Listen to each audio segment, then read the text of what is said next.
playful smile lingers on Sandro's face, but his words take a darker turn. He casually calls Lily Gray cute before reducing her to nothing more than FBI's bitch. Instead of breaking under the insult, she stares right back at him, completely unbothered. Then she shuts him down immediately, firing back with insults that hit even harder, making it clear she isn't intimidated. Not even now, when everything has already been decided. Because the truth hanging between them is simple and final. Once this is over, he is supposed to eliminate her. She doesn't beg. Instead, she leans into her fate and tells him to do it already, almost daring him to prove he has the nerve. Sandro raises the pistol and aims it straight at her. The air turns heavy. Suffocating. Lily keeps her composure as best she can, even while tears slip down her cheeks. Seconds crawl by. His finger rests on the trigger. Yet somehow, he just can't pull it. The answer lies in the past. Everything rewinds to the day it all begins. River tells Benjamin Miller she's borrowing his truck to go to the mart. Out of habit, she's overly polite, but he laughs it off and tells her to stop acting so formal. Curious, he asks why she's suddenly going out. She explains that Nate is returning the next day, and she wants to prepare something special instead of ordering Chinese food again. Benjamin insists the last meal wasn't that bad and even defends the noodles, but River quickly reminds him that Nate hated them. She decides to make meatball pasta instead. It's simple but thoughtful. Benjamin smiles and assures her that Nate will love anything she cooks, and she leaves holding on to those words. Outside, everything changes in a heartbeat. Someone calls her name. She turns around, expecting no one, only to freeze. Nate is already there. He's supposed to arrive tomorrow, yet here he is. Without thinking, she runs straight into his arms, wrapping him in a tight hug. The reunion is warm, but it doesn't stay emotional for long. Nate pulls back and casually teases her about gaining weight, as if they were never apart. She laughs it off, blaming the time they spent apart. Then, another figure steps forward. River's smile disappears the moment she recognizes him. Jonathan. His appearance can only mean one thing. He didn't come just to say hello. Jonathan says he needs to discuss something important.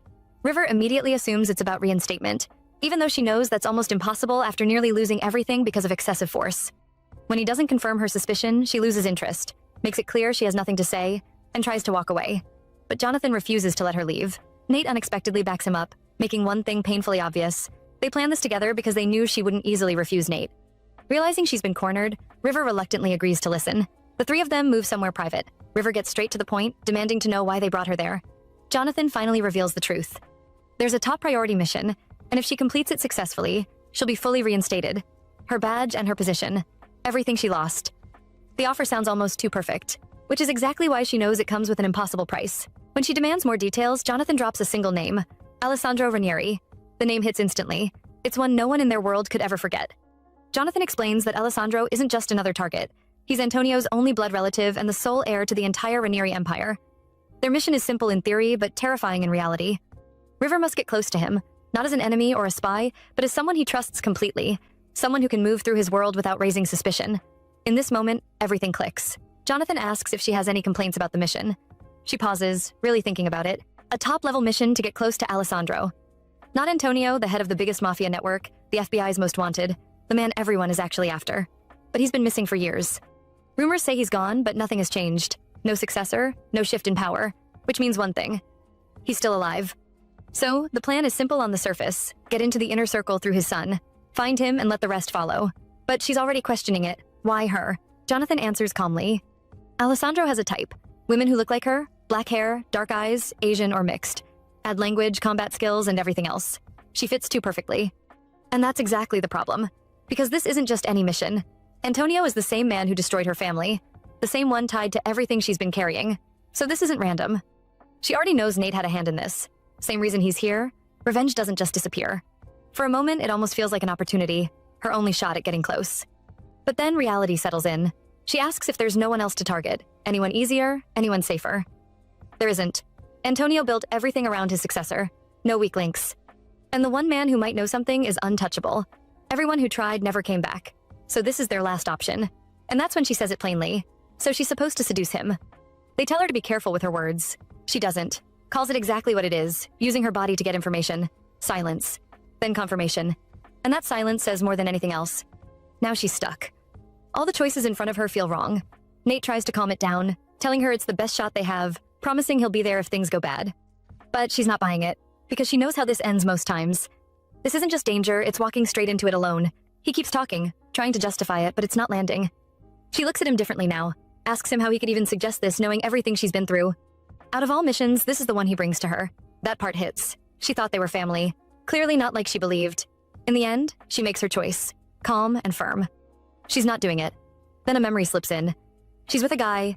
Quiet, distant. She tries to get a reaction. Anything. Nothing. Just sitting there, drinking. She looks at him, already bored. And call it out. He's just dull. In the office, she's being questioned. Why fire 6 shots when 2 would have been enough? Why shoot after the suspect claimed he surrendered? To them, it's excessive force. But that's not how it happened. The man who attacked the kindergarten wasn't surrendering. He was unstable. High, unpredictable.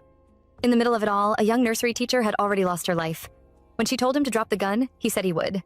She asked him to put his hands on his head and get down. One hand went up, the other slipped into his jacket. He muttered about the drugs.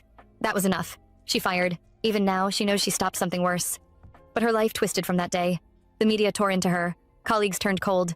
Every move was questioned. She had already been suspended once, yet now they're calling her the only suitable option. Her mind drifts back. A hospital room. Uncle Ben apologizing, saying he couldn't save her parents. Telling her not to resent the people who took them in. They had no one else. Years ago, the FBI got intel on the Ranieri family developing a new drug. Her parents went undercover, earned trust, moved freely in Antonio's world. It was perfect. Until it wasn't. Antonio's son exposed everything. Their identities, their plan. While she and her mother were trying to escape, her father stayed behind and didn't make it. Ben barely got out. By the time he returned, the place was burning. He found her alive. Just barely. That was all that remained. People either forget or hold on to revenge. Ben chose to step away, living quietly. She didn't. She refuses to be that helpless child again. Her goal is clear. Make people like Antonio pay and stop more lives from being destroyed. After sitting with it, she picks up her phone and makes the call. She accepts the offer. Meanwhile, Alessandro is in his own world. Reading a letter, calm, controlled. He's informed that goods taken in Nigeria have been recovered and future deals will move through Morocco. He adjusts the plan immediately, strengthens Morocco, built a new route for Nigeria, and secured West Africa. Then comes another issue. Families connected to a problem group still remain. To him, it's minor. The instruction is simple. Deal with the women and children, eliminate the rest. A message comes in about a party. New collaborators will be there. Damiano is backing him, which sends a message on its own. Still, he doesn't like people getting ideas, mentioning a name he hasn't heard in a while. Giuseppe. He reflects on his father's actions, the chaos left behind, the gaps in manpower. Even in hiding, his father is still shaping everything. He calls him a lion cub, but it's clear he's no longer one. He's been trained for this. To lead. To rule through force when needed. They recall what happened to Giuseppe, a reminder of how things end for those who misstep. When asked what to report, he chooses to handle it himself. Gives instructions, sends the messenger away, then silence. He takes a breath and notes how quiet it's been. At the temporary headquarters in Italy, a woman watches the entrance, carefully noting everyone who walks in. Sophia Rossetti. She quickly recognizes them and points out that Nate and River arrived earlier than expected. She explains that Jonathan is currently in charge here, but he's away in Milan meeting Federico. River catches that detail immediately. It sounds like he got promoted while she was out. Sophia keeps it professional. Luggage and personal phones have to go. No personal devices during the mission. River hands hers over without hesitation and is given a replacement, something far more advanced than a regular phone. She's told to wait in the conference room while her things are taken upstairs. As Nate leaves, he tells her not to be nervous. She nods, but the wait is already there. The briefing starts. Antonio Ranieri, 52, also known as Il Diavolo, head of the Ranieri family. A small organization that turned into something massive under him, swallowing gangs and rivals until nothing stood in their way. Now they dominate. Then he vanished 5 years ago. No trace. Agents sent after him never returned. That part doesn't sit well with her. Agents aren't supposed to be disposable, but here it feels like they were sent in knowing the risk. Then the focus shifts. Alessandro Michael Ranieri, 28, the son. With Antonio gone, he should be the one holding power. He stays out of the public eye, but his reputation speaks louder than appearances ever could. They call him the Angel of Death, a name earned after wiping out an entire group on his own. Her role is laid out clearly. Get close, become his partner. He keeps women around for a short time, a month or two, then lets them go. Within that window, she has to get everything. Information first, then she walks away. She asks if she'll meet him at his home. No, he never brings anyone there. Hotels, cruise ships, controlled spaces. Even his residence is uncertain, somewhere in southern Italy, but nothing concrete. There's a window. 2 weeks before a major meeting in Milan, a party where he's expected to show up. That's her opening. She stays close, waits, then moves. There's also an undercover agent already inside their circle, someone who has survived long enough to earn trust. He'll be the one to get her into that party. Then she's handed a file. Federico Marvich. Lily Gray. She flips through it and pauses. Everything is there. Name, age, background, a full life written out in detail. That's who she is now. 1 month to prepare, no room for mistakes. The man in charge warns her not to repeat past errors. No reckless moves. They need information this time. She doesn't react much, but she makes it clear she hasn't forgotten. When she asks what happens if this operation ever becomes public, he questions her tone. She doesn't back down. If something goes wrong, she won't carry the blame alone. As she leaves, he adds one last thing. Her records are gone, temporarily erased. River Winstead no longer exists. But she already made up her mind long before this. Becoming Lily Gray isn't easy, but she adapts fast, memorizing details like it's nothing. That's expected from someone who topped her class. On the second night, Sophia wakes her up just to test her. Random questions, social security numbers, background checks. She passes without slipping. Then comes the harder part. Lily studied art history and worked as a curator. That's not random. Alessandro is known to have a deep interest in art, so she studies. Volumes of it. Page after page. If she didn't already like reading, this would have broken her focus. Her days blur together, learning how to clone phones, plant backdoors, detect hidden bugs, every skill sharpened.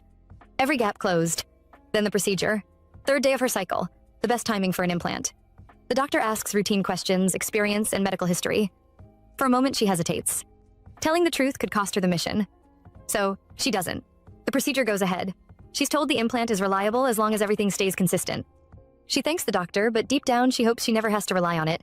Time moves fast after that. Before she realizes it, it's time to leave for Milan. She steps outside, rain falling steadily. Nate mentions her name and asks why she's still awake. Says the timing is good, and there's something he's been wanting to say. He brings out an umbrella and they step into the rain together. He notices it right away. She's smoking again. He thought she quit before the suspension. She admits she did, but started again after, and says the campsite guests have been giving her a headache. He watches her for a moment and asks if she's scared to meet an old friend again. She throws it back at him, asks if he would believe her if she said no. He doesn't push, just tells her there's nothing to be afraid of. She'll do great. Federico Marvich will pick her up tomorrow. He's been undercover for a long time and they'll protect her. She nods, but he keeps going. If it gets even a little dangerous or if she wants out, she should say the word and he'll pull her out immediately, no matter the stakes. Then he calls her Seol Ha. She notices the look on his face. She's seen it before, a few times, and it always means the same thing. This time he says it clearly. When everything is over, he hopes she'll accept his feelings. He's a good man. With him, life could be simple. Love, peace, something normal. But that's exactly why she can't accept it. She reminds him not to call her that name. The scar from years ago hasn't healed. Then she walks away, leaving him with one promise. They'll meet again alive. The day comes. She's dressed perfectly for it. In the car, Federico looks at her and says she's even prettier in person, then checks if she needs his real name. She takes his hand and introduces herself as Lily. Not long after, she adjusts her gown. The hem feels too short and it's bothering her. He tells her not to stress, says women look better when they show a little skin. She doesn't react much, but in her head, she's already decided he's ridiculous. An agent, yet still rough like a street thug. She shifts the conversation to business. He explains the venue. 2 floors. Upstairs is restricted to core members and women chosen for a certain purpose. That tells her enough. Inside, the place looks refined, almost too clean for what it really is. If she hadn't surrendered her weapons at the entrance, she could almost mistake it for a normal party. She starts observing quietly, taking everything in. Not long after, someone approaches her, trying to talk. She declines politely, makes it clear she didn't come alone. He backs off. Across the room, the mood is different. He's already irritated. Came all the way to Milan, only to hear Damiano isn't even here. The place feels off. Too many women, not enough balance. It looks like a setup, like they're trying to push someone toward making a choice. Maybe even leaving something behind. He doesn't like it. Federico walks up to him, loud as usual, saying he brought his niece this time, Lily Gray. Starts explaining her background without being asked, pointing her out openly. Alessandro finds him annoying, loud, careless, useful but not someone he wants close. Federico calls her over, drawing attention without hesitation, asking if she isn't beautiful. Alessandro looks at her. Just once. Then tells them to bring her to him. She watches him walk away, and for a second, it feels like everything just collapsed, like the plan failed. But then Federico calls her over, telling her to come upstairs, and she realizes it didn't. Not at all. He even says she should consider herself lucky. It's the first time Alessandro is picking a woman this fast. Says he's probably in a low mood. She cuts him off immediately, tells him to keep quiet unless it's necessary. He takes her over. She sits beside him, calm on the outside. Federico starts introducing her again, talking too much, mentioning her work as a curator, saying she wanted time off, so he brought her along. Then he tells her to show what she can do. Alessandro doesn't even entertain it, just tells him to leave. For a moment, it looks like he's about to leave with her too, but then he stops, tells her to stay. Now it's just the two of them. He asks simple things, her name, her age, how long she's staying. She answers. Then he leans in, closing the space between them, his hand moving without hesitation. She doesn't want it, not the closeness, not anything that comes with it. Just like that, he pulls away and heads to the bar, pours himself a drink. No explanation, no build-up. On his way out, he only says one thing. He'll see her next time. That's it. Another man approaches her after, hands her a card. Says he'll pick her up tomorrow by 4:30. mentions her hotel like it's already known. She confirms it quietly. In her head, it already feels like a decision made without her, a date set without asking. Very much his style. Back at the hotel, she's on a call with Nate. She apologizes first, saying Federico took a wrong turn earlier. He asks how it went. She keeps it simple, she met the target. Not much conversation, but she got the driver's card. He'll pick her up tomorrow. He asks where they're going. She says she doesn't know yet. Her mind drifts for a second, remembering what she was told. She just hopes he isn't the type to move from one person to another carelessly. Nate pauses, then asks if there's anything she hasn't mentioned. She stays quiet. He presses a bit, tells her to be honest or he'll connect her to Sophia. She understands what he's really asking, so she answers directly. Even if something like that happened, she's not inexperienced. She's an agent, but nothing happened. Not today. She knows how important this mission is and she'll report everything properly. No need to question it. He backs off, apologizes. She ends the call, says she's tired. The line goes dead. She already knows why he asked. It's not just the mission. He cares. But that's not something she can return, and she's not about to carry that on top of everything else. Her thoughts shift again. Back to him. He's changed. Taller, stronger, nothing like before. And she knows one thing. She's changed too. The next day, she arrives at Galleria Fiori. Not a hotel, not anything close to what she expected. An art museum. For a moment, she wonders if he's not the type to take women straight to bed after all. The driver opens the door and tells her the Sadacapo is inside and he'll wait outside. She thanks him and steps in. Most of what she knows about his partners came from Federico, so now she's questioning it. Maybe the information was wrong. Or maybe Alessandro changed. She leans toward the first. A staff member greets her with a smile and says her companion is waiting in the exhibition hall. As she walks in, it feels almost empty. Just staff, no crowd. It clicks quickly. He must have rented the entire place. Every piece around her is something she's only seen in books. Real, priceless, carefully placed. She takes it in, but at the same time, she's already wondering how long this is going to last.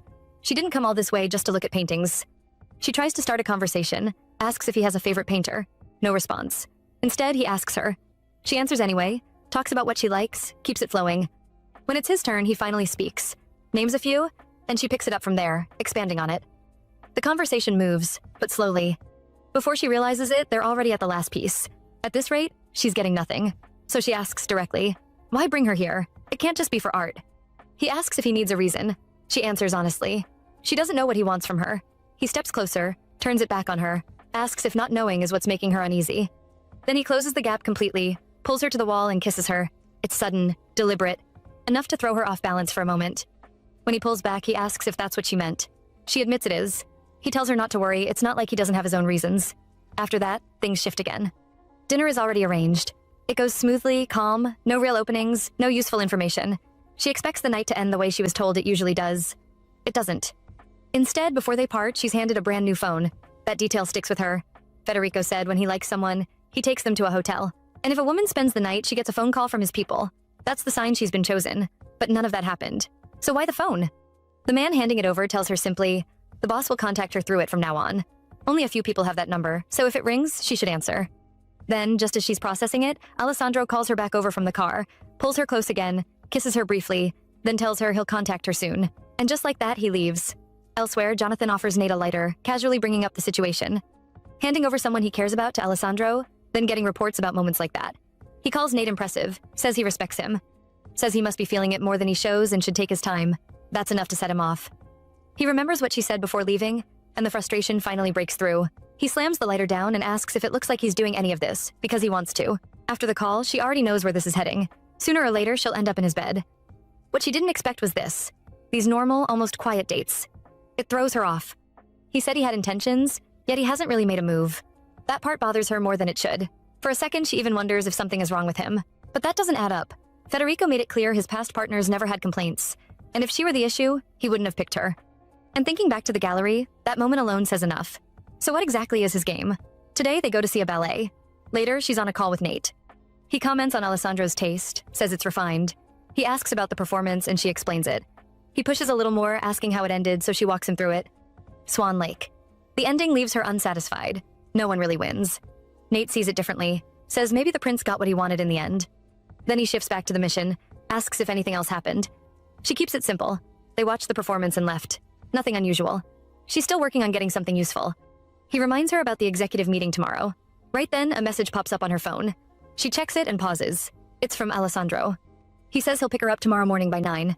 Nate asks where they're going. She doesn't know. He never says beforehand. Still, she decides to take it as a sign. At least things are moving. Nate adds that he's not trying to pressure her, but they both understand what this means. This could be her last real chance. The meeting could change everything, and there's no guarantee Alessandro stays in Milan after that.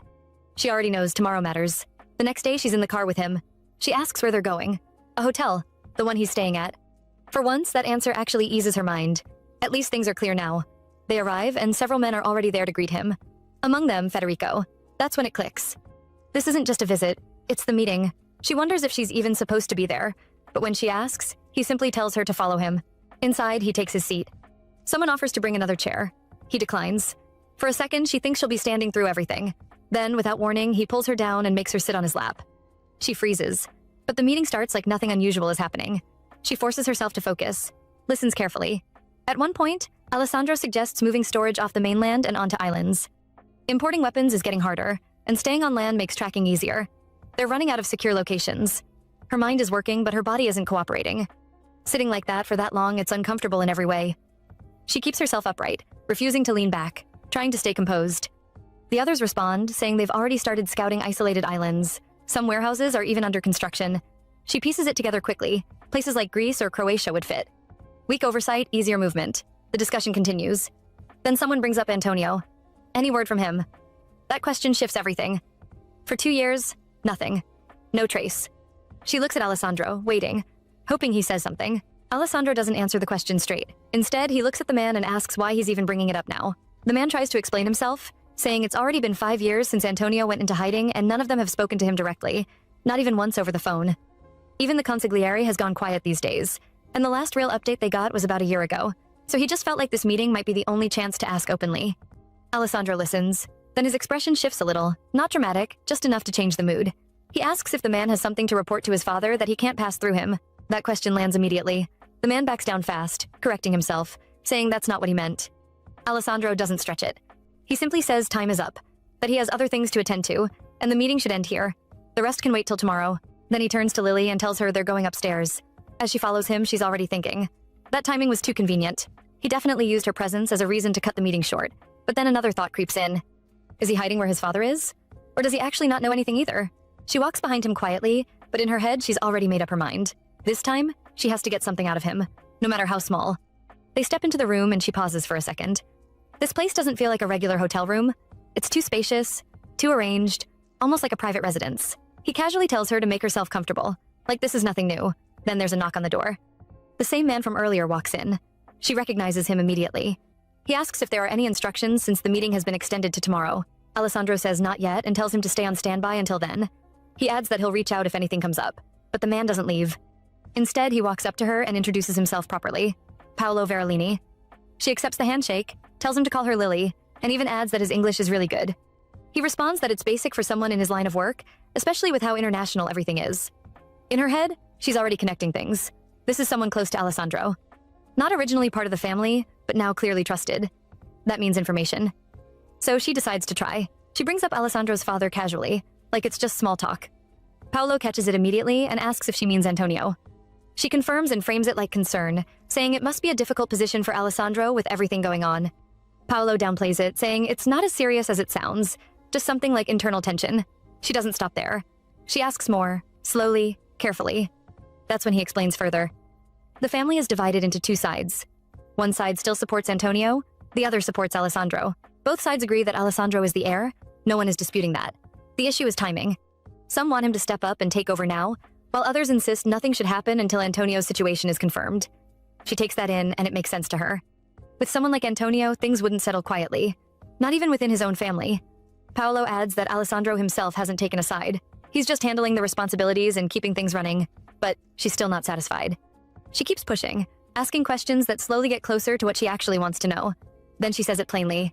Even if others don't know where Antonio is, his son should know. Paolo goes quiet. She tries again, more direct this time, asking if Alessandro knows where his father is. Still nothing. He looks like he wants to say something, pauses, then shuts it down completely and turns away. And that's when it clicks for her. He was never here to give her anything. He was just watching, making sure nothing goes out of line. Then Alessandro steps out, a towel wrapped around his waist like it's completely normal.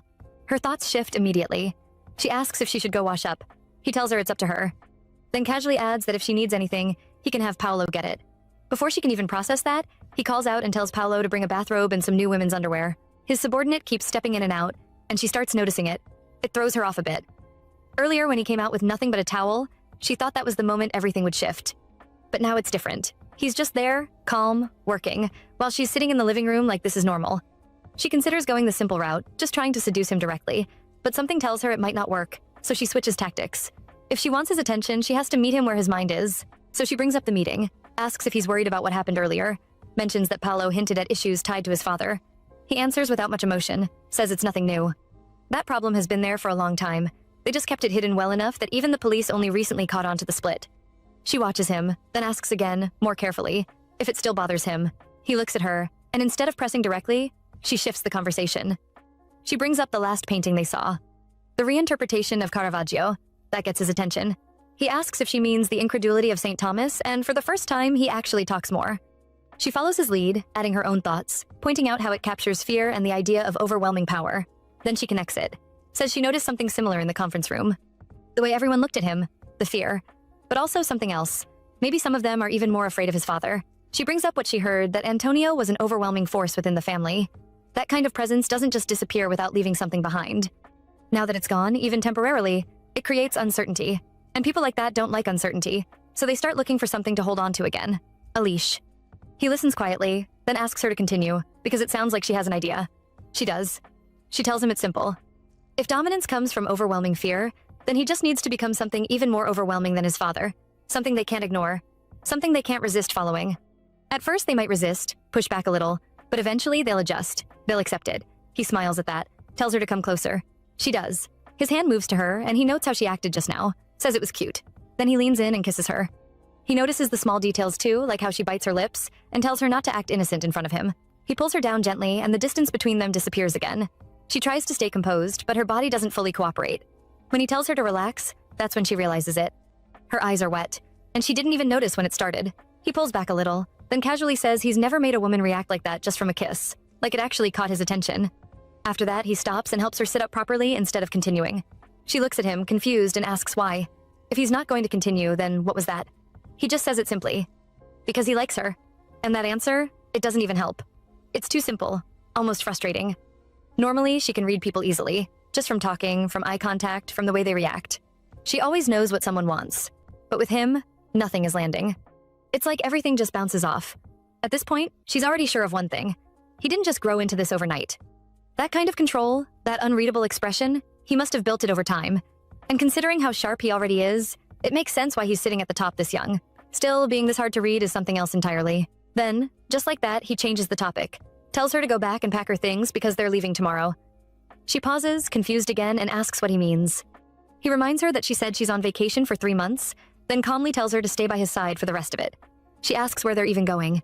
His answer is simple. His home. That's when everything in her head just stops for a second. This is the same person who never brings any woman home. That was clear from everything she learned. And now he's saying this so casually, like it's nothing. This isn't how this was supposed to go. Her role was to get close, gather information, and leave. Not stay with him, not live with him. Even trained agents would think twice about something like that. Yes, it could be the perfect chance to get deeper information, but the risk is just as high. If anything goes wrong, there's no way out. She already knows she's not doing that. Not like this. So she calls Nate immediately. He picks up and even mentions she's calling earlier than usual. She doesn't waste time and starts explaining everything that just happened. He's surprised too. Mentions that Alessandro has never taken a partner to something like a work event before, and now this. Inviting her to his house. She tells him about the meeting, about tomorrow, about how things are already shifting too fast. Then she says it clearly. She wants to quit. She knows the mission is important, but if she had known it would turn into this, being around him all the time like this, she wouldn't have even started. Nate tries to calm her down, but she's not having it. She keeps pushing, and eventually he says he'll report it first. The call ends. Now she's just there with her thoughts, and for the first time, she admits it to herself. She's not confident handling him anymore. If it was someone else, maybe she could manage. She's dealt with worse in different ways. But this? She can't even read him. Can't predict him. That alone makes it harder than anything else. Her phone rings again. It's Nate. And when she picks up, he tells her the decision has been made. They want her to continue the mission. That's the order. She just goes quiet for a moment because that's not what she expected at all. For a second, she actually thinks it's a joke, like he's not serious. But Nate tells her to listen carefully, and his tone already says enough. He reminds her that he warned her about this point, that once things reach here, it won't be easy to deal with anymore because of how many things are involved. And she knows that too. She knows how big it is that Alessandro is taking her to his home. That alone is something that has never happened before.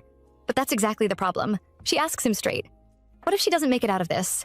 What's the point of reinstatement or revenge then? She's been pushing through all this because of her parents, because of everything that happened, but even with that, she's reaching her limit. She can't keep going like this. Nate doesn't back down. He tells her to think about it rationally. Because this is bigger than just her. That house is somewhere even members of the organization can't easily access. They don't even know where it is, and now she's about to walk right into it. If they miss this chance, it could take years again to find Antonio. And during that time, nothing stops. The weapons, the drugs, everything continues like normal. Hearing that just makes it worse. To her, it sounds like he's still trying to push her, still trying to corner her into it no matter what. Then she remembers what he told her before she left. If it gets even a little dangerous or if she wants out, she just has to say it and he'll pull her out immediately, no matter what. So she reminds him of that. There's a pause, then he apologizes. That's all he says, and that's when it hits her properly. Her throat tightens and she has to hold herself together because everything is starting to feel very clear now. From the beginning, there was never anyone truly on her side here. She asks him one more thing. If he's okay with her not making it back, he tells her to survive somehow, that she can do it. That answer breaks whatever was left, because she really believed that at least he would be the one to pull her out if things went wrong. Now she's just standing there wondering what kind of man sends someone he claims to care about straight into something like this. Then it clicks in another way. Nate has always been like this. Whenever he wants something, he gets it. So this must be something he wants badly too. Maybe it's his career, maybe something else. But clearly, it matters more than what happens to her. At that point, she stops arguing. She just says she'll go. She'll go to Alessandro's house and continue the mission. From now on, she'll pass information through Federico instead. That way, it won't raise suspicion. Alessandro might allow her to stay in contact with her uncle, but talking freely to another man wouldn't sit well with him. Then she ends the call, just like that. Whatever she still had, the attachment, the hope, even the way she used to see Nate, she shuts it all down. Those were never things she was meant to hold on to in the first place. The next day, she arrives at Alessandro's mansion. A woman named Marta greets her at the entrance, warm and polite, then introduces her husband, Silvio. They both look normal, almost too normal for a place like this. Marta asks if the journey was stressful. She says it was fine and even tells her she can speak Italian instead. That actually makes Marta relax a bit since her English isn't great. They take her luggage and lead her inside. The moment she steps in, she notices it immediately. The place is filled with artwork. Not just random pieces, but famous ones she's seen before. It almost feels like a gallery. And then she spots the cameras. Subtle, but definitely there. Watching everything. Marta tells her she can use anything in the kitchen whenever she wants. No restrictions. That sounds nice on the surface, but it just reminds her that she's being kept comfortable for a reason. She asks if Marta lives here full-time. Marta explains that the house is big but doesn't have many rooms, so she and her husband stay somewhere else nearby, about 20 minutes away. Still, they're always available if needed. They take her upstairs and show her around properly. Her room, Alessandro's room, the study. Everything is arranged neatly, nothing out of place. She notices the piano and mentions that she can play a little. Marta smiles at that, but quickly adds a warning. She shouldn't enter Alessandro's bedroom without permission because he doesn't like it. That part sticks with her immediately. In her head, she already knows it's not just about privacy. Someone like him wouldn't be that strict for no reason. There has to be something in there. Something important. And just like that, she adds it to her plan. She needs to find a way inside that room. That evening, she's seated across from him at dinner, everything looking expensive, perfectly arranged, but the silence in between them is just there, heavy and uncomfortable. It's the kind that makes you want to say anything just to break it. So she speaks. She asks about Marta and Silvio, if they've been working here for long. He answers casually, says it's been quite a while. Then he looks at her and asks why she's suddenly curious about them. She explains it simply. Earlier when they arrived, she noticed the way he greeted Marta, the 2 kisses on the cheek. It caught her off guard. For a moment, they didn't even look like employer and staff, more like a mother and her son, and before she can stop herself, the next line slips out. He's never been like that with her. The moment she hears herself, she already knows that didn't come out right. He picks up on it immediately and asks if she wanted to be greeted like that too. She quickly brushes it off, says that's not what she meant. She was just curious, that's all. It just seemed like they've known each other for a long time. He pauses, then explains. Marta and Silvio used to work under his mother, low-ranking members back then. At some point, he helped them with something. After that, they stayed and have been managing the estate ever since. She asks what he helped them with. He answers with just one word. A vendetta. That's it. No details, nothing extra. And she doesn't push further. She already knows it wasn't something small. If he got involved personally, it must have been serious enough to tie them to him for life. The atmosphere shifts a bit after that, so she changes direction. She brings up something lighter, or at least tries to. Mentions how he's never brought any partner to his house before, and asks why he brought her. Instead of answering directly, he asks if she saw the paintings on the walls, the statues lined along the hallway. Then he asks what she thinks of them. She answers based on what she knows. They're pieces with strong aesthetic appeal, things that would resonate widely, and they're well-maintained despite being part of a private collection. He listens, then asks if she likes them. Then he adds something else. If she thinks she holds that same kind of value to him. like those pieces displayed in the mansion. That question sits there between them. So she asks him plainly if he really brought her here because he likes her. He doesn't answer that either. Instead, he stands up and says she must be tired from the trip, that she should go upstairs and rest. Just like that, conversation over. She asks about him if he's coming up too. He says no, he has things to handle in the study. She asks if she should wait. He declines. And that's it for the night. The next morning, she goes to find Marta in the kitchen and offers to help with breakfast. Marta tells her it's not necessary, but she insists, saying it'll be faster if they do it together. Marta gives in and tells her they're making soup. As they start, she casually brings something up. Says she wanted to take a quick look at the study since she didn't see it properly yesterday. Marta immediately tells her she should ask him directly. If it was somewhere anyone could walk into, she would have shown her already. That answer tells her enough. It's restricted, but maybe not completely out of reach. Not like the bedroom. So now she starts thinking, what could she use to get permission? Something that would actually interest him. She asks another question, shifts the topic again. Asks if he bought the house himself. Marta shakes her head and explains it belonged to his mother. He inherited it after she passed. When he was younger, they used to come here every summer, just the two of them. Marta smiles a little while saying it, like she's remembering something. Says it feels like it was just yesterday. River notices the change in her expression and asks what his mother was like. Marta goes quiet. For a second, she thinks maybe she didn't hear her, so she adds that she imagined she must have been a good person. That's when Marta cuts in. Her tone changes completely. She tells her there are rules in this house. First, she must never enter the young master's bedroom. Second, she must not speak about what happens in this house to anyone else. And third, under no circumstance should she bring up his mother in front of him. She asks if she understands. River apologizes immediately. Marta takes a breath and softens a little, saying she shouldn't have brought it up so suddenly, but since she's staying here longer than just a day or two, she needs to know. She starts to explain further, mentioning his mother again, but before she can finish, Paolo walks in. He greets Lily casually and says he's here to handle what they discussed last night.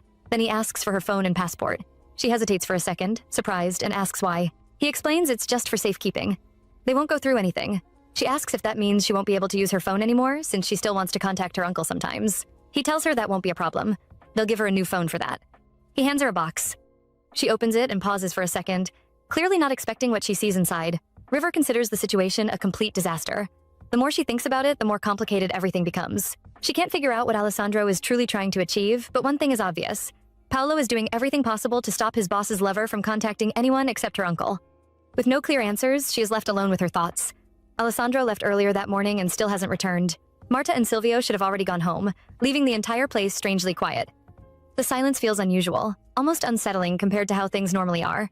With nothing else to do, she decides she might as well try to sleep earlier than usual. But before she can leave, her eyes fall on the piano. Drawn by curiosity, River sits down and begins to play. The soft melody slowly fills the empty room, creating a rare moment of peace. She becomes lost in the music until a voice suddenly calls her Bach, a famous musician known for his incredible compositions. Startled, she turns around and finds Alessandro standing there. She immediately wonders when he arrived, but instead of answering, he simply compliments her playing. He asks why she stopped, and River explains that it's already getting late. However, Alessandro tells her not to worry about anything else and encourages her to keep playing. As her fingers move across the keys again, she notices something written by Alessandro. The sight pulls her back to a memory from their childhood, a time when neither of them attended school because they were both homeschooled. She decides to slow the piece down and plays it once more. The song is called It's Been a Long Time. Alessandro asks when she learned to play the piano. River admits she was so young at the time that she barely remembers. Still, she believes she has become quite good at it.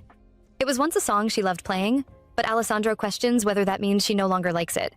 River doesn't answer immediately. After a moment of silence, she tells him that someone who spends their life trapped in the past is not exactly appealing. Her words leave an impression on him. Alessandro admits that she may not realize it, but she constantly surprises him. No matter how many times he thinks he understands her, she always manages to defy his expectations in ways he never sees coming. And despite not knowing why, he finds himself wanting to keep her close, to make sure she never slips beyond his reach. Before River can respond, Alessandro pulls her closer and kisses her. She wonders if it's only her imagination, but she notices something different about him. He seems more persistent than usual, as if he is struggling to control the feelings he refuses to understand. He lifts her and places her on the piano, causing her to question whether a place like this is really appropriate. But Alessandro brushes off her concern, asking if there is a problem. To him, it doesn't matter. He tells her to consider it another form of playing. And as the quiet night continues, the piano that once carried memories of the past becomes the setting for a moment neither of them can easily forget. She notices the cameras don't cover the piano area. Even so, River still feels uncomfortable doing something like that there. The place feels too open, but Alessandro doesn't see a problem with it. In the end, they give in to the moment. So this part shifts back to when everything was much simpler, when she was still just a child. It's summer, hot and dry, the kind of heat that sticks to the skin and makes every step uncomfortable. Sweat trickles down the back of her neck as she walks, and it only reminds her why she hates summer so much. Well, not entirely. There's still one thing she likes about it, her birthday. And today happens to be that day. Her parents promised they would come home, said they wouldn't miss it, but up till now there hasn't even been a call. No message, nothing at all. She keeps thinking about it, wondering how they can be so careless, how they can just leave her like this. Slowly, it starts to sink in that she might end up spending her 7th birthday alone. Lost in those thoughts. She doesn't even notice the ice cream in her hand melting until it slips and falls to the ground. Just like that. She stares at it for a moment, feeling even worse because she didn't get to finish it. Then she looks up and notices a bus stop across the road. It feels strange. She's never seen it there before. Her mom always tells her not to go out alone because it's dangerous, but in her mind, this feels different. If her parents find out she came all this way just to meet them, maybe they'll finally see how grown she is. Maybe they'll even be proud. Maybe they'll let her start school by autumn. Holding on to that thought, she decides to cross over and wait there. At least there's some shade. She starts running across the road, but halfway through, she notices a car coming fast. For a split second, she thinks about turning back, but before she can react, her foot hits a stone and she falls right in the middle of the road. Everything happens too quickly. She raises her hands instinctively to shield herself as the driver swerves hard, tires screeching, barely managing to stop in time. The door flies open and the driver steps out, already shouting, throwing insults without holding back. Then another door opens and a boy steps out. He immediately tells the driver to stop and walks toward her, calm and steady. There's something about him. His face is bright, his eyes clear in a way that makes it hard to look away. He leans down and asks if she's okay, but she just stares at him, speechless. He pauses, then asks if she understands English, if she can hear him. That snaps her back and she nods quickly, explaining that she lives nearby and her parents are at work, that she was heading to the bus stop to wait for them. She even points toward it. He glances over and tells her that buses don't come there anymore. That surprises her. She didn't know that. Her parents always come home by car, so she never really thought about it. Now regret starts creeping in. Maybe she shouldn't have come out at all. Maybe she should just go back home and wait. She tells him she's leaving, but he notices her hand and stops her gently, asking to take a look. It's scraped and bruised. He looks concerned, but she brushes it off, saying, "It's nothing. Her parents will take care of it when they get back." He asks when that will be, but she doesn't answer. After a brief silence, he suggests they go to his house instead. He says she got hurt because of him, so he should take responsibility. He even adds that his godfather taught him that if you owe someone, you repay it, and his mom always tells him to be kind to girls. Hearing that makes it harder to refuse.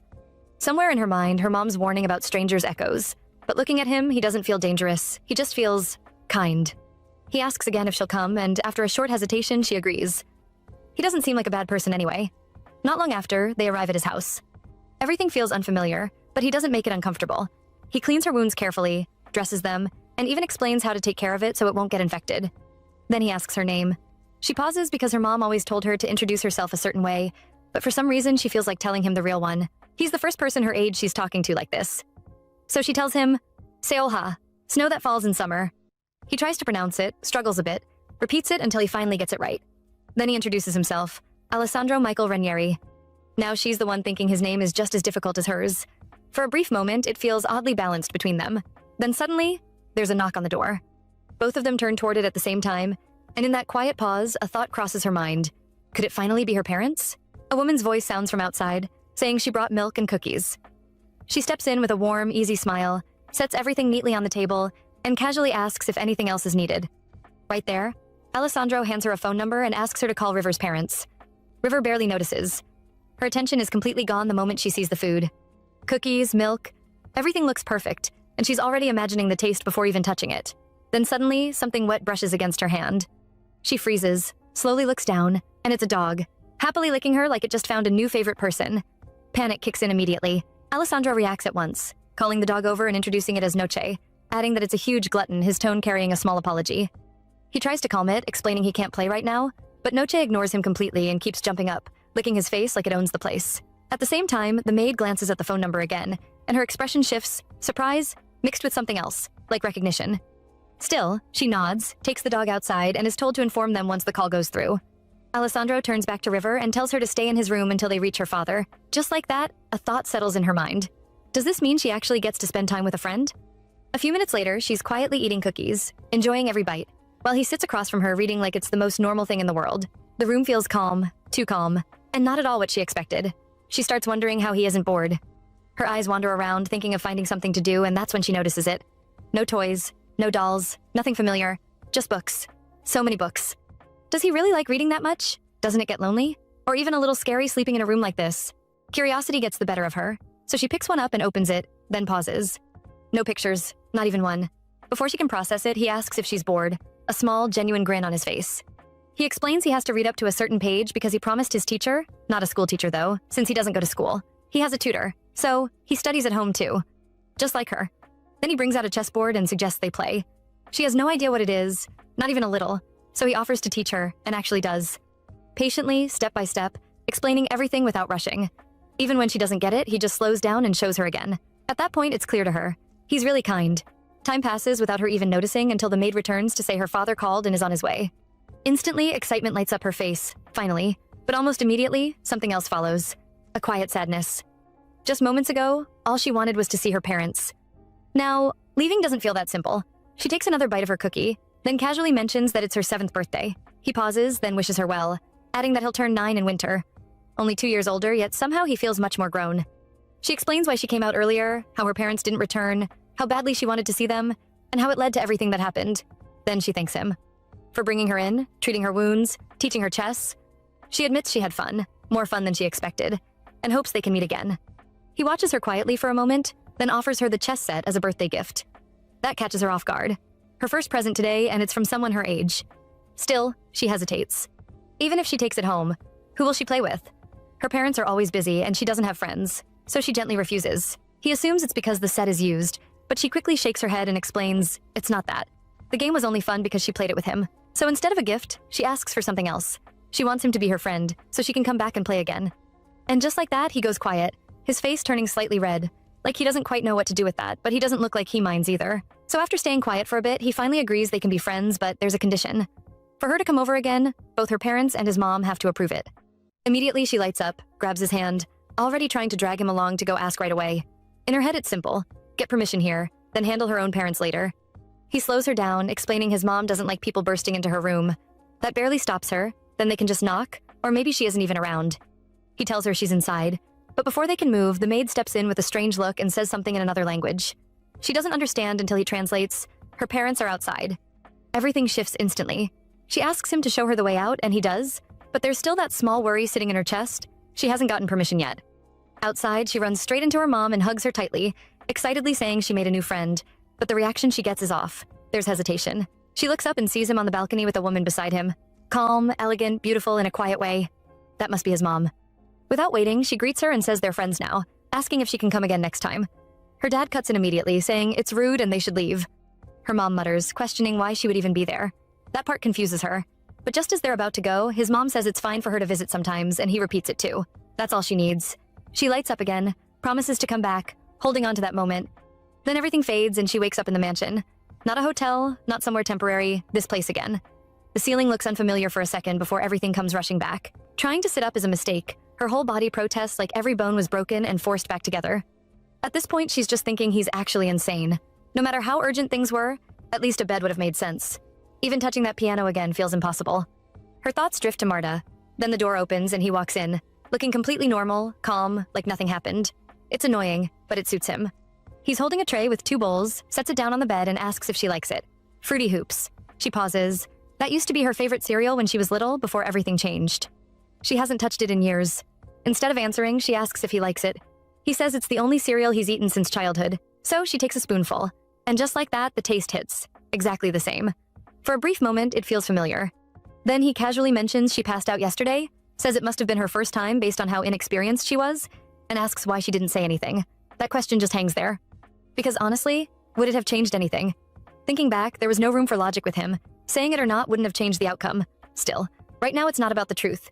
It's about giving him an answer that works. So she gives him an answer that sounds exactly like what he wants to hear. Says she didn't say anything because she wanted him to hold her, didn't want him to stop, so she kept quiet.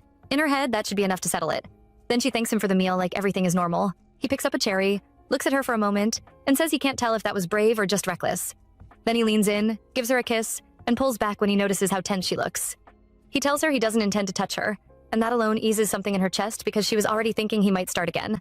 For a second, it feels like she can finally rest. Then he leans closer and quietly adds that it's just for a while. That one line changes everything again, and her eyes widen instantly. A few hours later, she wakes up and decides to take a bath. Standing there, looking at her own body, she starts wondering how far things went the previous night. Then her attention shifts to a table nearby. There's a birth control pack and a pregnancy test kit sitting there. That throws her off. Maybe Marta left it there earlier, maybe not. Either way, one thing is already clear in her mind. What happened isn't a one-time thing. It's going to keep happening, and at some point she'll have to get used to it. She takes 2 pills, swallows them, then tosses the rest into the toilet without hesitation. After everything she has survived, this is just another thing to deal with. Now the bigger problem hits. The phone she got at headquarters is useless here.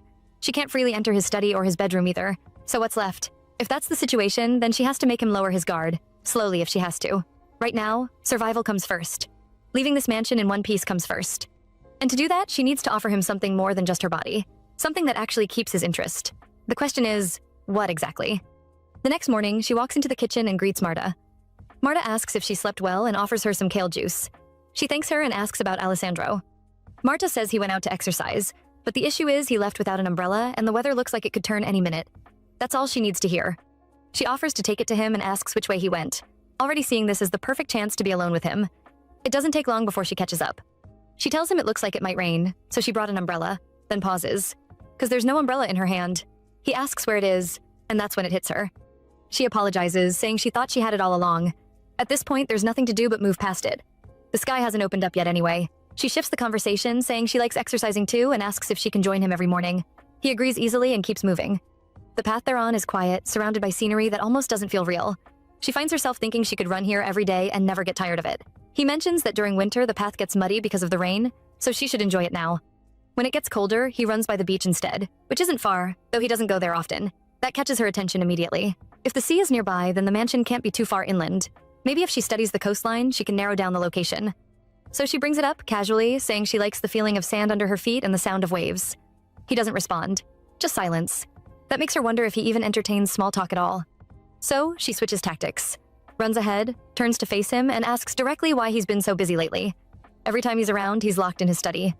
He answers simply, says, it's just work, the nature of what he does, something she should already understand by now. And she does, probably more than he thinks. Arms deals, drug trade, everything tied to the Ranieri name. Any FBI agent would know that much. Then he turns it around. If her uncle brought her to that meeting, then she must already know who he is. And just like that, the conversation shifts again. She pauses for a moment, thinking it through carefully. All his previous partners were chosen by people he trusted, so the question isn't simple. The way he asked, it feels like he's really asking if her uncle brought her there on purpose, knowing exactly what would happen. So she answers in a balanced way, says it's partly true and partly not. That clearly doesn't satisfy him, so she explains that she went to Milan just to visit her uncle, and then suddenly he mentioned someone important he wanted her to meet and invited her to the party. The only thing she was told was that the man was important, nothing else, and she even had to beg just to get a name. The way she says it sounds natural. Twisting the truth like that comes easily. He asks if that means she met him without knowing anything at all, and she admits it felt overwhelming, being called out of nowhere and left alone with someone she had just met. Even after getting his driver's card, she still didn't understand what was going on. He studies her, almost like he's trying to measure that answer, then says that must have been difficult. She continues, saying she only learned who he really was after leaving the party, about the Mafia and everything tied to his name. Then he asks directly if she's afraid of him now, and she answers calmly that if she were, she wouldn't have come this far with him. But he doesn't let it go, points out that fear alone could also push someone to follow him this far.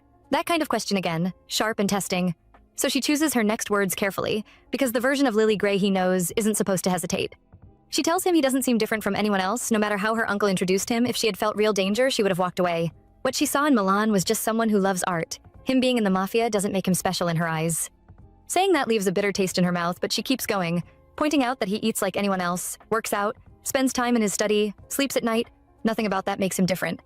Even the way he dresses suits him. He cuts in, asking if she really doesn't mind being around someone like him, and her answer isn't what he expected. He says so himself. Which makes her wonder what kind of answer he wanted in the first place. Calling her here, keeping her close, then asking questions like this feels unfair. He apologizes, saying he didn't realize she was this naive and inexperienced with men, and that lingers, so she decides to push forward instead. She tells him she likes him too. He brushes it off like a joke, but she stays serious, saying why else would she follow someone she barely knows all the way to his home after only 2 weeks? Maybe she was just tired of her predictable life and wanted something different. He studies her again and says she seems more suited for a calm life, like a lawyer or someone in finance, not this world. She teases him, pointing out that he was the one who went after that same sheltered girl, but he corrects her immediately, saying he didn't chase her, he seduced her, and then he laughs. That laugh feels familiar, it hits her unexpectedly, and she takes a breath to steady herself. Just then, light rain starts falling, and he suggests they take shelter nearby. They move into a small shed, the place looks surprisingly neat, and he tells her to sit, saying it'll warm up soon. adding that workers used to rest there during olive harvest seasons and now it's only used when needed. As he pulls a chair closer, his phone rings and he steps aside to take the call, which already tells her something because if it were ordinary, he wouldn't need to move away. So she listens carefully. She catches fragments about goods, flow, a new pipeline. Nothing must be interrupted, which lines up with what she heard at the meeting. Weapons or drugs, maybe both. Then he mentions storage, and that makes her think of warehouses. Maybe outside Italy, somewhere like Greece or Cyprus. His tone shifts, firmer now, saying cost doesn't matter, but any disruption to distribution would be a problem. So whoever he's speaking to isn't just anyone, probably someone important. She wishes he would say more, just a little more, but the call ends quickly. He says he has to go because he's with someone, and the moment she hears that she moves back to her seat, settling in like she never left. He returns and finds her sitting there calmly, nothing suspicious, and tells her they'll have breakfast late, but since the rain has stopped, they should head back. She lets out a quiet breath because that was close. As they walk, she notices a stretch of land nearby and asks about it. It looks nice but empty, and he says it's unused. So she suggests planting something there, maybe flowers that bloom in spring, even asking if the ground freezes in winter. He replies that it doesn't matter if they bloom because she won't be there to see it. That lands quietly, because it's true. In a few months, Lily Gray disappears. Still, she looks at the space again and says even if she won't be there, someone else will see it, maybe Marta or even him. He watches her for a moment, then says she can do whatever she wants with it and Silvio can help. And just like that, he turns and walks away, leaving her standing there. Moments later, Alessandro is on a call with his godfather. The older man asks if everything is calm on his side. Alessandro answers that things are fine, even quiet enough for him to make the call, and adds that the godfather is probably still shut away at home as usual, since not many places welcome him anymore. When the earlier request is brought up, the response comes back that it has been handled. Alessandro brushes off praise, saying he is not too old to manage something simple, but the godfather calls it a joke and asks when he became so serious. He mentions Milan and asks about the gathering there.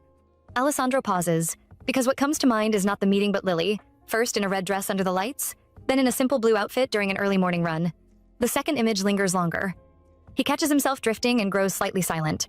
The godfather notices and invites him to play chess before the season changes, saying it has been 2 months since they last met. Alessandro declines, calling it difficult at the moment. When asked if it is because of his father, he avoids the question and ends the call with a promise to reconnect soon. Just then, Lily calls from outside the room. She steps in carrying a small snack, saying Marta is busy with jam, so she brought pomegranates instead. Alessandro immediately questions why she is in the kitchen at all, reminding her she is a guest. She replies lightly that she simply wanted to. After a brief exchange, he allows her in. Curiosity takes over immediately. The room is her first real chance to observe the space properly.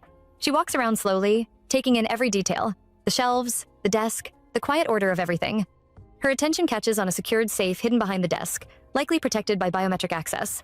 Fingerprint, iris scan, maybe even palm recognition. She studies it briefly, committing it to memory. To keep the conversation going, she mentions his interest in reading and suggests she could use the room sometimes when she gets bored. He agrees only if he is present. Then her attention shifts to a framed family photograph. She approaches it casually, asking if he is the boy in the picture. He confirms. She comments that he looks the same even as a child, then asks about the people beside him. The resemblance between the woman and him is clear, especially the eyes, and she wonders aloud if that is his father. Her gaze continues, but a detail at the edge of the photo catches her attention too late. In the background are figures she recognizes instantly. Her parents. She points at them and asks carefully if they are relatives or members of his organization. Alessandro answers without hesitation that it does not matter anymore since they are no longer alive. The words land heavily. She forces herself to stay composed and says instead that he resembles his father. He agrees, adding that it is not only appearance but other things as well. Before she can ask what he means, he steps closer and holds her cheek. Then he speaks in a calm voice, explaining that the skills he learned from his father are still with him. How much pressure is needed to render someone unconscious, where to strike without a sound, how to keep a person alive while inflicting pain. The room goes quiet in a way that feels deliberate, as if the lesson itself is part of the conversation. Still seated on Alessandro's lap, Lily remains quiet while he continues speaking. He dismisses what he said in Milan as nothing special, adding that even without his advice, she would have handled the situation well. There is a faint amusement in his tone as he calls it cute, saying she could have simply told him to crush them instead of comparing the situation to a painting. That comparison, in his view, showed courage. He picks up the photograph from the desk and turns it face down, as if closing off the past. Then he remarks that she is not like the others, certain people who crawl at others' feet just to survive. At this point, she cannot tell whether it is praise or something closer to a warning. His gaze drops to her lips again. This is the third time, he says, that she has been told not to bite them. He asks why she keeps doing it. Without hesitation, he uses his hand to gently stop her again, as if correcting a habit. She wonders why he is so focused on it and even asks if he dislikes it. The answer is the opposite. He says every time she does it, it makes him want to keep her from letting go. He leans in again, close enough that another kiss seems inevitable. Instinctively, she bites down again. He lets out a small smile, commenting that habits form quickly. Then, almost teasingly, he adds that she always seems eager to learn something new, maybe suggesting they would not stop there today. Before anything else can happen, Paolo arrives. The timing breaks the moment. Paolo pauses at the doorway when he sees them too close together, then quickly looks away, saying he can wait downstairs. Alessandro, however, tells him to come in. Paolo steps inside, but still avoids lingering on the scene, instead asking to speak privately. He is immediately instructed to wait. Alessandro turns back to Lily and tells her to step out for a moment. The instruction lands differently than expected. Earlier, she had been allowed to sit through an executive meeting, yet now she is being dismissed for a private discussion. Without argument, she stands and leaves the room. As she walks away, questions form in her mind. Whatever Paolo came to discuss is clearly not for her ears. It could be related to Antonio, or something even more sensitive. She forces herself to slow down her thoughts. Pushing too hard for information would only raise suspicion. For now, restraint is safer. She moves through the corridor and notices a cat wandering inside the mansion. It is not unusual. She has seen it around the gardens before, likely fed by Marta. She crouches slightly and pets it, murmuring that there is nothing for it to eat at the moment. Her mind drifts again back to Alessandro's reaction whenever Antonio is mentioned. The shift in his expression, the sharpness in his tone. It does not feel like simple business tension. It feels personal. Maybe Antonio is not just a father in the background. Maybe he is a rival or someone to surpass. The thought fits too easily. The cat suddenly moves away, stretching before scratching at a nearby piece of furniture. She moves to stop it, but her attention catches something odd in the wood, a hidden seam. On closer inspection, it looks like a concealed compartment, and when she presses a point, it opens. Inside is not what she expects. A bundle of items, including a cross, old clothing, and photographs that do not match anything from the Ranieri family archive she has seen before. Then she finds a torn wedding photo and carefully aligns the pieces, revealing Antonio Ranieri. Next are letters written across different dates and in different handwriting, all addressed to the same person, mentioning concerns about Antonio's growing position in the organization, warnings about movements and safety, a sapphire brooch meant as a birthday gift, and promises of meeting again. The name repeated across them is Lucrezia Verratti, later Lucrezia Ranieri, Alessandro's mother, believed to have died long ago. Her fingers pause over the documents. This is not just a memory box. It belongs to someone who was never truly forgotten. Later on, Nate is seen at a telephone booth speaking with his father, Benjamin. Benjamin immediately asks whether River is with him. He mentions that 39 refers to Italy, and that the current operation involves the Ranieri family. Nate responds calmly that he has nothing to disclose regarding that, reminding him that he already understands how things work and is more familiar with security protocols than anyone. He questions why his father is acting this way. Benjamin, however, insists that Nate return immediately with whoever is accompanying River, stating that the situation is no longer acceptable. Nate tries to calm him and explain protocol once again, but Benjamin refuses to listen. This reaction surprises Nate.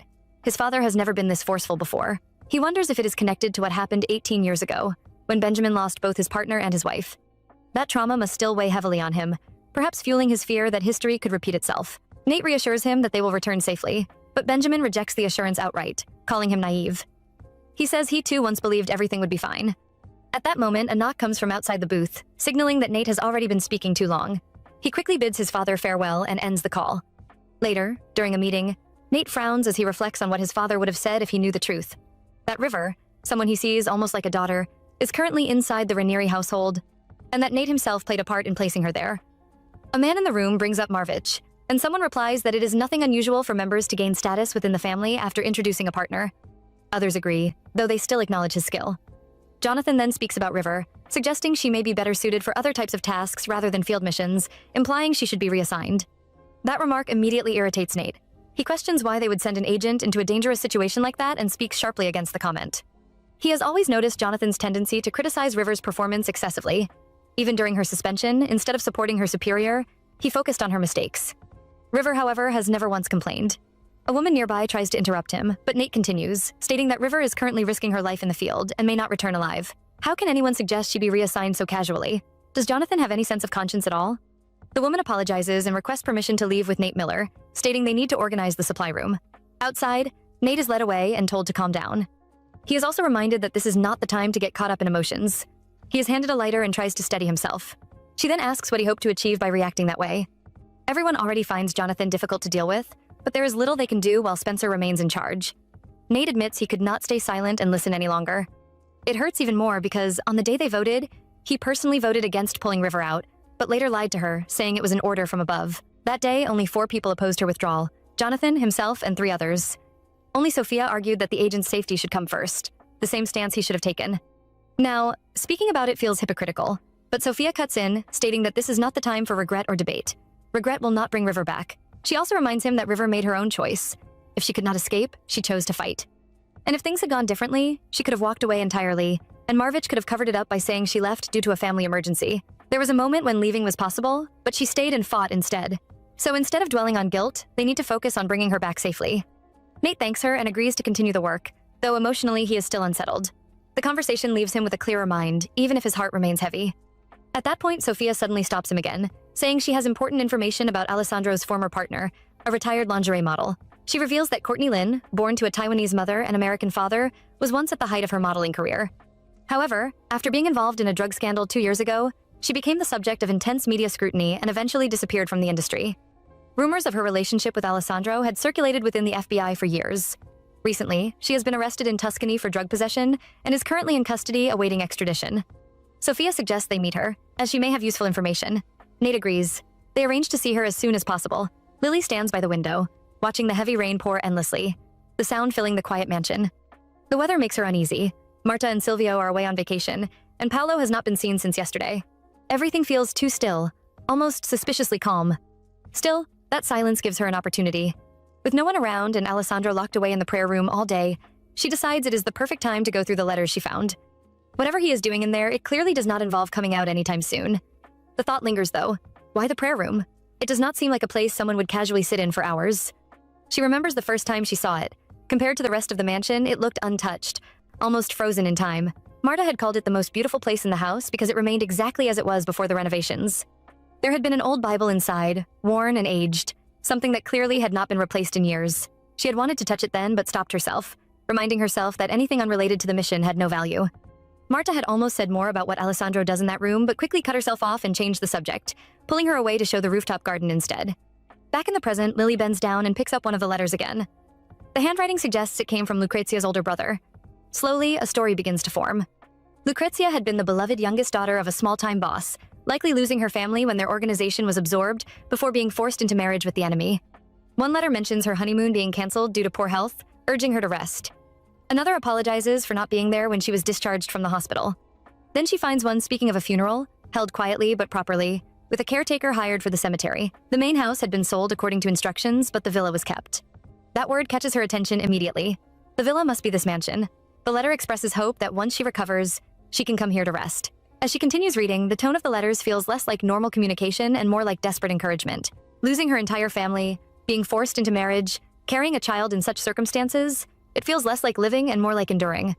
For a brief moment, Lily finds herself wondering if Lucrezia had ever truly been alive during those years, or if she had simply been surviving day by day. The letters seem written to keep her from giving up entirely.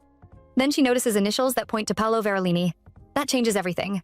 He had not joined the Ranieri family just to survive. He had done it to protect her. She quickly shifts to his letters. In them, he shows concern for Lucrezia's condition, mentioning her morning sickness and arranging for helpers to stay with her at the villa. He talks about hospital results, confirming the child is healthy, guessing it might be a boy, but admitting it could also be a girl who looks just like her. Then the tone softens. He recalls a chocolate shop they once visited in Rome and promises to bring her some again, asking her to hold on just a little longer. Every word feels like a quiet plea for her to keep living. The more Lily reads, the more her emotions begin to interfere. Sympathy builds, dangerously blurring her focus. She forces herself to steady her thoughts. This is a mission, not a story to get lost in. She reaches for one more letter, determined to keep things controlled. Suddenly, lightning flashes, followed by a loud crack of thunder.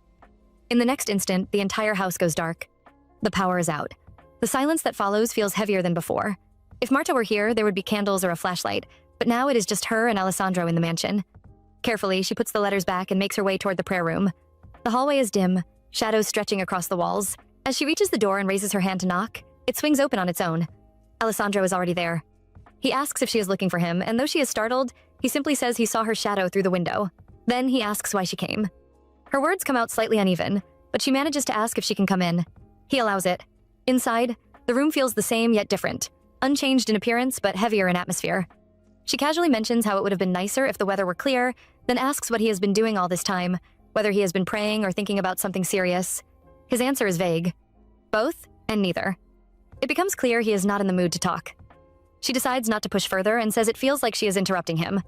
Just as she is about to leave, he asks if she believes in God. The question catches her off guard. It is not something he has ever brought up before. But before she can answer, he continues, saying he does not believe in anything like that.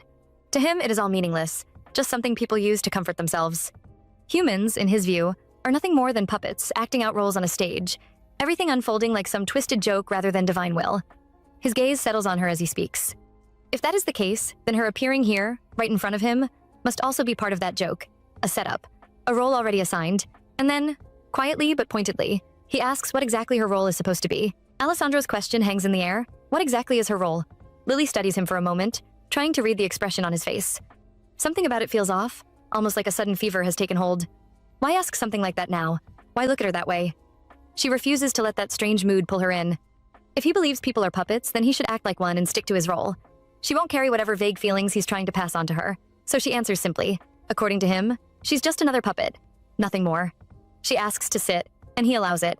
Then she continues, her tone light, almost playful, saying she doesn't know what role she has, but one thing is certain, she's just another extra who will make her exit soon enough. She leans forward, lightly pokes his nose, and tells him to think of everything as a brief dream, just until the year ends. That's how she plans to see it too. She notices the change in his expression and pushes a little further, asking if the thought of parting makes him sad. There's still plenty of time left. As quickly as it appeared, that strange tension fades, and he returns to being the usual Alessandro. Only then does she bring up the real reason she came. The power has been out for a while, and it doesn't look like it's coming back anytime soon. He doesn't seem bothered. It's not the first time. A storm caused the same thing years ago. He wonders if she came looking for him because she was scared, but she denies it. He explains that the backup system handles essentials like security and refrigeration, but the lights and everything else will remain off until it's fixed. She asks about a flashlight, and he tells her there are only 2 to 1 in the study and 1 in the kitchen. That's enough. Without much warning, he takes her hand and tells her there's a fireplace in the study, so she should follow carefully so she doesn't trip. The darkness closes in around them as he leads her through the hallway, steady and sure, until they reach the study where a faint glow from the fireplace begins to warm the room. From a corner, he brings out a chess set and asks if she wants to play. She doesn't answer immediately, just stares at him until he checks if she actually wants to. He won't force her. This time she agrees, but not without conditions. She doesn't want to play for nothing. Winning or losing without meaning is boring, so she suggests a bet. The loser grants the winner 1 wish. That catches his interest. It sounds fun, so he agrees. She considers using a clock, but he dismisses it. This isn't a tournament. He doesn't usually use one, so they'll play without it. She chooses white and asks if he's fine with that. He is. There's quiet confidence in the way she makes the first move. Maybe not in the past, but now her skills are sharp, nearly at a semi-professional level. When he comments on her technique, calling it by the book, she throws his words back at him, saying she hopes he finds it refreshing. He does. Curious, she asks if he plays often. Sometimes, he says, usually with Paolo. Marta and Silvio don't know how. Other times, he plays with his godfather or the executives. That name alone is enough to catch her attention, the consigliere Damiano Gianni, a man known for his sharp mind and impossible to crack nature. Of course, he'd be good at chess. Alessandro confirms it. Very good. Recently, their matches have started ending in draws. Then he casually mentions another opponent, someone who once confused a rook for a bishop. A beginner.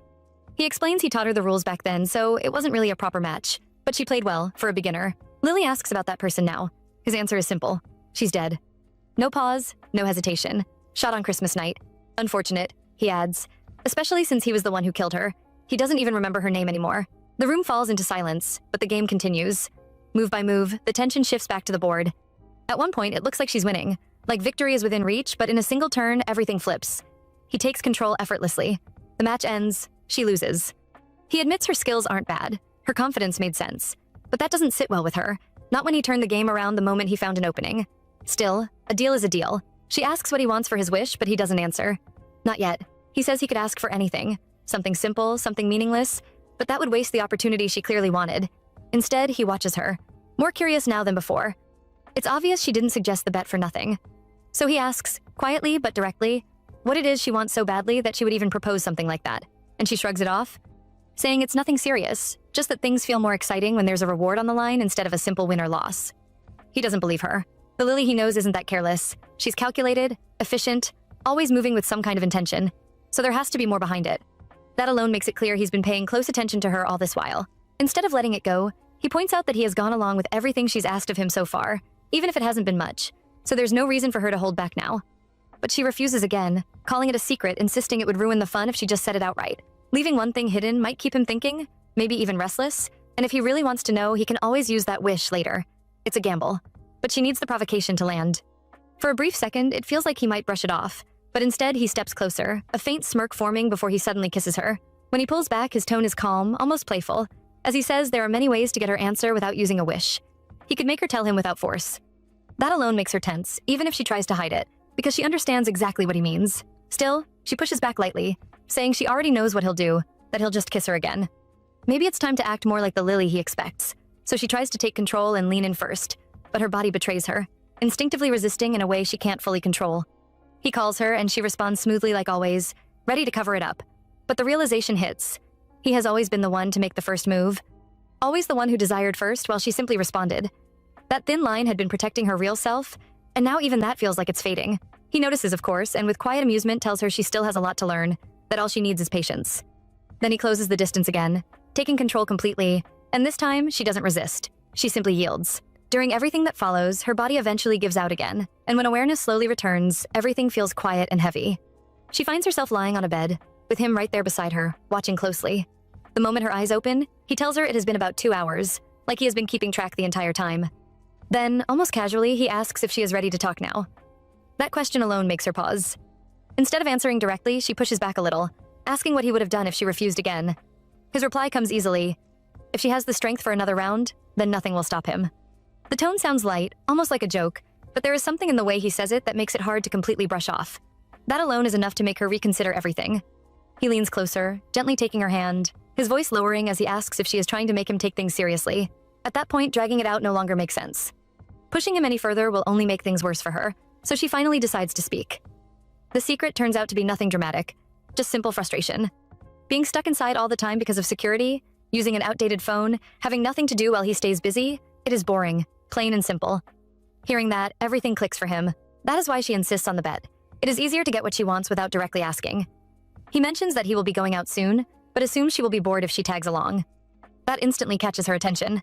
If he is leaving, especially under vague circumstances, then it could be important. She asks to come along, keeping her tone light, saying she just needs some fresh air. At first, he resists, saying the trip is not worth it and will take hours, but she does not back down. She frames it as nothing more than a long drive. If they are together, there is nothing to worry about. After a short pause, he agrees. They will leave early the next morning. To her, that is more than enough. The next day, the journey takes longer than expected, and when they finally arrive, the environment speaks for itself. The streets, the atmosphere, it is clearly a red light district. Instantly, her mind starts connecting the dots. Whoever he comes to meet here must control something significant. Maybe alcohol, maybe drugs, maybe gambling, or even all of them combined. He casually mentions that if she goes a little further out, she will find a normal part of town, even a park and a beach, but she brushes it aside. One place is as good as another. She prefers staying with him anyway. Inside, the place feels strange. Loud music echoes through the space. Dancers move across the stage, but the seats are empty. It does not feel like a club in operation, more like rehearsals. Someone confirms it shortly after. They are not open yet. Then, a man approaches. Young, confident, dressed in a way that makes his position obvious. The way he greets Alessandro, formal, respectful, almost rehearsed, makes it clear he belongs to the same world. Massimo. The name does not carry much weight to her, which likely means he is still rising, not yet among the top ranks. But his behavior says enough. Ambitious, eager, the type to stay close to power and benefit from it.